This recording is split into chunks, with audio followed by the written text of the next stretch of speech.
When we look at the very early beginning time, the very early point of Islam, Allah subhanahu wa ta'ala specifically used cultural expression to relate and speak to the people.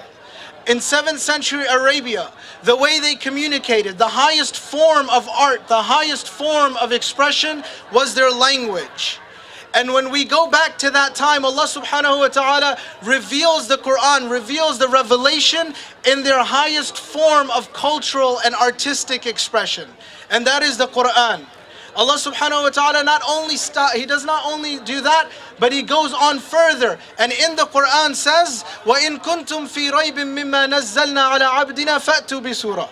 He says that if you have any doubt about this, if there's any doubt, do you find anything that is contrary to the belief that this is from God, that this is the highest form of expression, then come with something that is similar to it.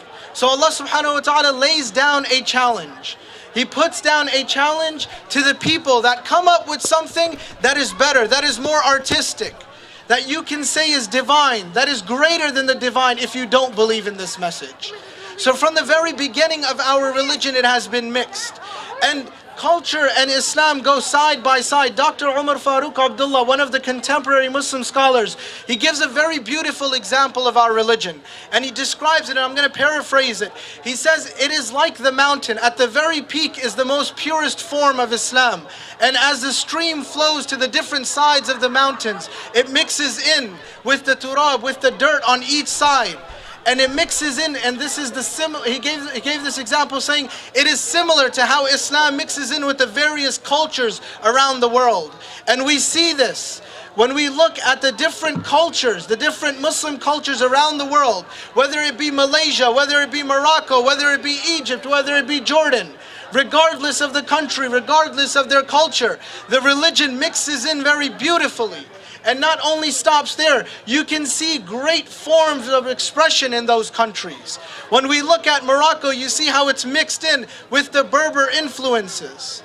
When you look at Egypt, you have the different eras, whether it be the Mamluks, mixed into their architecture.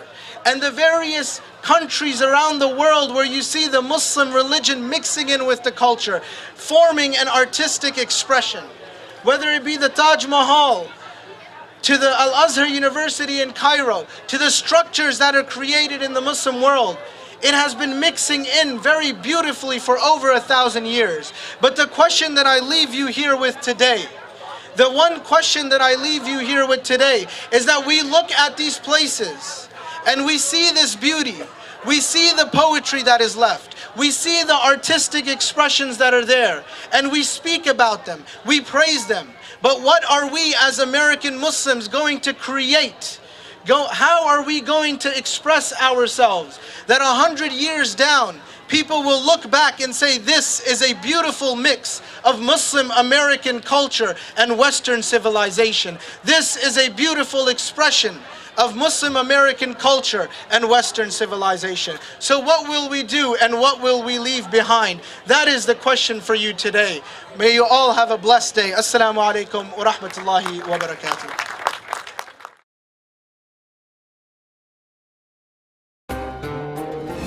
ITV, Call of Peace, Save Humanity.